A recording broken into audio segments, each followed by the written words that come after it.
நீங்க தானே நயனோட சித்தப்பா சித்தி? நீங்க இப்போ அவ கூட இல்ல. அவங்க அப்பா அம்மா இறந்ததுக்கு அப்புறம் அவங்க 2 பேரையும் உங்க கூட வச்சுக்க தோணலையா? ஏன் கேக்குறேன்னா இது உங்க கடமை. நீங்க சொல்றத நான் ஒத்துக்கிறேன் சார். ஆனா அப்ப இருந்த நிலைமை வேற. எனக்கு அப்ப நிரந்தர வேலையும் இல்ல. பசங்க இங்கதான் ஸ்கூல் படிச்சிட்டு இருந்தாங்க.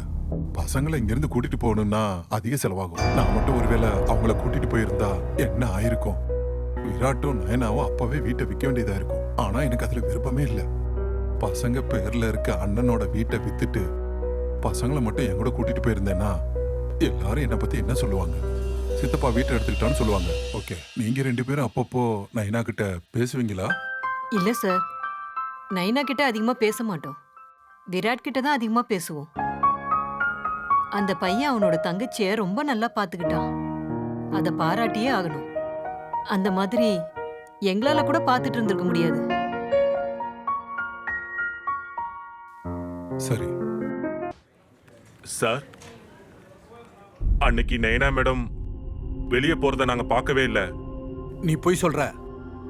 அன்னைக்கு நைனா வீட்டில் தான் இருந்தா. பில்டிங்கை விட்டு வெளியில போயிருக்கா. ரயில்வே ட்ராக்ல அவ பாடி இருக்கு.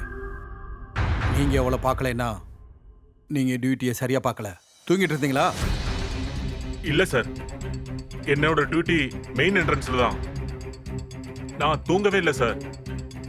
நான் நடுவுல 2-3 முறை பாத்ரூம் போனேன். மத்தபடி நான் அங்கதான் இருந்தேன், தூங்கல. அப்புறம் நீ சார் நான் பின்னாடி கேட்ல இருந்தேன் சார். உண்மையை சொல்லு. சொல்லு. சார் நான் அப்படியே உட்காந்துக்கிட்டு 10 நிமிஷத்துக்கு மேல தூங்கிட்டேன் சார். 10 நிமிஷம் தூங்கிட்டியா? இப்ப போய் வீட்டில் தூங்கு. வேலையை விட்டு தூக்குறேன். போ. ராத்தூர், அந்த பில்டிங் சிசிடிவி ஃபுட்டேஜ் வேணும். என்ட்ரி ரிஜிஸ்டர், அங்க இருக்கிறவங்களோட ஸ்டேட்மெண்ட். போ.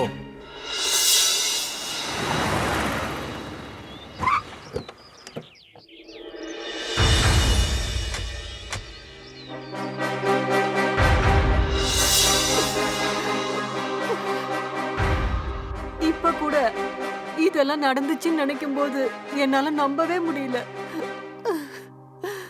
அவ எங்களோட ஒரு பொண்ணு மாதிரி. நயனாவை பார்க்கறதுக்கு யாராவது இங்க வீட்டுக்கு வருவாங்களா? இல்ல சார், அண்ணன் தங்கச்சி 2 பேரையும் யாருமே பார்க்க வர மாட்டாங்க. ஆ, விராட்டுக்கு ராஜ்ஸ்ரீன்னு ஒரு கேர்ள் ஃப்ரெண்ட் இருந்தா. ஆனா அவங்க 2 பேருக்கும் பிரேக்கப் ஆயிடுச்சு. அப்புறம் விராட்டோட வாழ்க்கை நைனாவை பார்த்துக்கிறது மட்டும்தான் இருந்துச்சு சார். அப்புறம் சார், விராட் கொஞ்ச நாளைக்கு முன்னாடி தான் என்கிட்ட ஒரு விஷயம் சொன்னான். அவனுக்கு ஒரு இன்டர்வியூ கால் வந்திருக்குன்னு என்கிட்ட சொன்னான். ஆனா சண்டிகருக்கு போகவே கூடாதுன்னு அவன் முடிவெடுத்துட்டான். அவனோட தங்கச்சி அவன் தனியா விட்டுட்டு போக கூடாதுன்னு நினைச்சான். ஆனா நாங்க நிறைய எடுத்து சொன்னதுக்கு அப்புறம் இதுக்கு அவன் ஒத்துக்கிட்டான். அதுக்கப்புறமா விராட் போனதுக்கு அப்புறம் நைனாவை பார்த்துக்க வேண்டியது எங்களோட கடமை ஆயிடுச்சு. ஆனா அதுக்குள்ள நீங்க தான் பார்த்துக்கிட்டு இருந்தீங்களா? வீட்டில் உங்களை தவிர வேற யாரும் இல்லையா? இல்ல சார், எங்களுக்கு பசங்க இல்லை.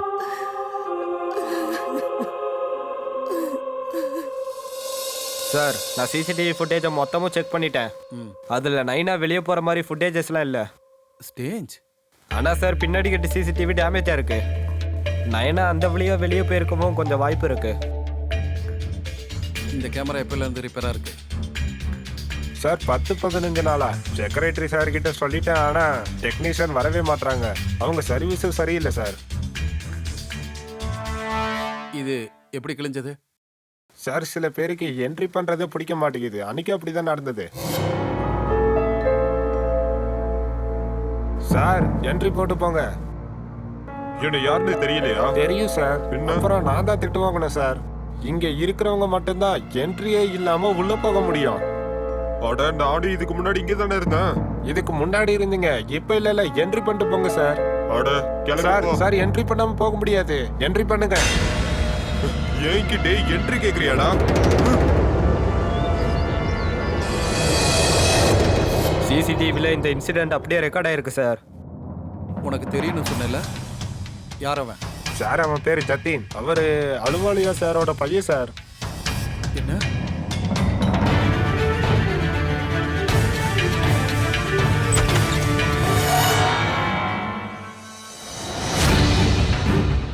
நீ எங்ககிட்ட என்ன சொன்ன?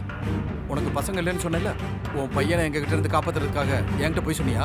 இல்ல சார், நான் எந்த பொய்யும் சொல்லல. அப்புறம் நான் யாரையும் காப்பாத்துறதுக்காக சொல்லல. உண்மையாவே எனக்கு பசங்க யாரும் இல்ல. நீங்க என்ன பேசினாலும் சரி, இப்படி ஒரு ரத்த உறவு இல்லைன்னு சொல்லவே முடியாது. அவன் எங்களோட பையன்தான். வாய மூடு, அவன் என்னோட பையனே கிடையாது. அவன் எப்பவோ செத்துட்டான். அவனுக்கு எனக்கு எந்த விதமான சம்பந்தமும் இல்ல, தெரிஞ்சுக்க. ஒருவேளை அவன் சொசைட்டிக்குள்ள வந்திருந்தா கண்டிப்பா அவன் தான் நைனாவை கொண்டிருப்பான், தெரிஞ்சுக்க. போதும், வாய் மூடுங்க. இன்ஸ்பெக்டர் சார், எங்களோட பையன் அன்னைக்கு சொசைட்டிக்குள்ள வந்தான்.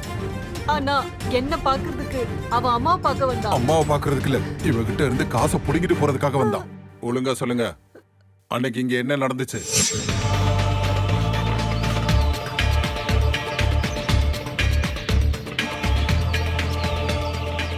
டேய், நீ இங்க என்ன பண்ணிட்டு இருக்க? உயிரோட இருக்குன்னு சொல்ல வந்தேன். வாய மூடு. ஏன் இப்படி எல்லாம் பேசிட்டு இருக்க? நான் உன்னை பாக்கிறதுக்காக தான் வந்துட்டு இருந்தேன். நீங்க வர வரைக்கும் தங்குறதுக்கும் சாப்பாடுக்கும் நான் என்ன பண்ணுவேன்? எனக்கு வேலை கிடைக்கிற வரைக்கும் உங்ககிட்ட தான் பிச்சை எடுத்தாகணும். என்னடா பேசுற? இது பிச்சையா? என்னோடது உனக்கு சொந்தம் தான். அப்படின்னா போய் காசு கொண்டு வாங்க. நீ இங்கே இரு, நான் வரேன். ஆ. இன்ஸ்பெக்டர் சார், என் பையன் எந்த தப்பும் பண்ணல. அவனுக்கு சில கெட்ட பழக்கங்கள் வந்துருச்சு. சிலது இல்ல சார், அவனுக்கு எல்லா கெட்ட பழக்கமும் இருக்கு. ரக்கு அடிப்பான், தண்ணி அடிப்பான், சூதாட்டம் ஆடுவான். எல்லா பொண்ணுங்க கிட்டையும் தொடர்பும் இருக்கு. அவன் வேலைக்காக அலையிறான்னு இவன் நினைச்சிட்டு இருக்கான். அவன் திருந்தணும்ன்றதுக்காக தான் நான் வீட்டுல சேர்க்காம அவனை வீட்டை விட்டு வெளியில அனுப்பிச்சிட்டேன். ஆனாலும் அவன் பழக்க வழக்கங்கள் கொஞ்சம் கூட மாறல. உன்னோட அப்பன், உன்னை பெத்த அப்பன் உன்னை என்ன சொன்னா தெரியுமா? நீ அந்த சொசைட்டிக்குள்ள வந்திருக்கேனா கண்டிப்பா நீ தான் நைனாவை கொண்டிருப்பேன்னு சொன்னாரு. ஆனா நீ என்னடானா ஒண்ணுமே பண்ணலன்னு சொல்ற. உண்மையை சொல்லு. நான் நைனாவை கொல்ல சார். நான் சொல்றத நம்புங்க. ராத்து இப்படி சொன்னா கேட்க மாட்டான். அந்த பெல்ட்டை கழட்டி தோலை உரி. சார் என்னை விட்டுருங்க சார். நான் எதுவுமே பண்ணல சார். நான் சொல்றது உண்மை சார். அன்னைக்கு நடந்த விஷயத்துக்கு தான் அப்பா அப்படி சொல்லிருப்பாரு சார். நான் சொல்றது உண்மை சார். என்ன நடந்துச்சு சார்? நான் தப்பு பண்ணிட்டேன்.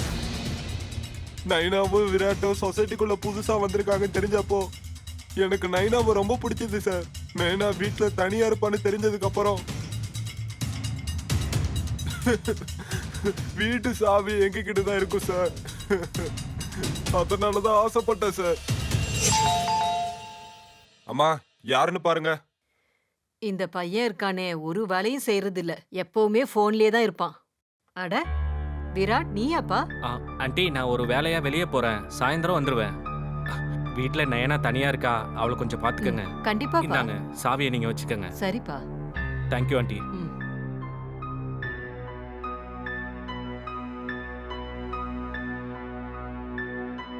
சீக்கிரமா எந்திரிச்சு உள்ள போ, அப்பா வர போறாரு.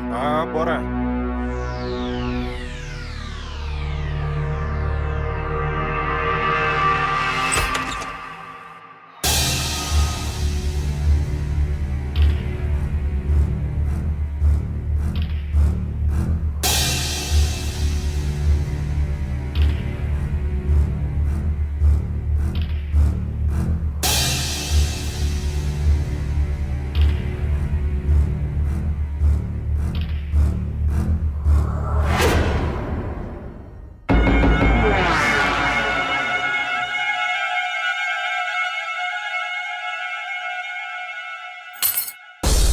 யாரது? யாரது? யாருன்னு கேக்குறல்ல?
இந்த காரியம் பண்ணிருக்கடா வெக்கமாவே இல்ல கண்ணு தெரியாத பொண்ணுகிட்ட என்ன மன்னிச்சிருங்க சார்.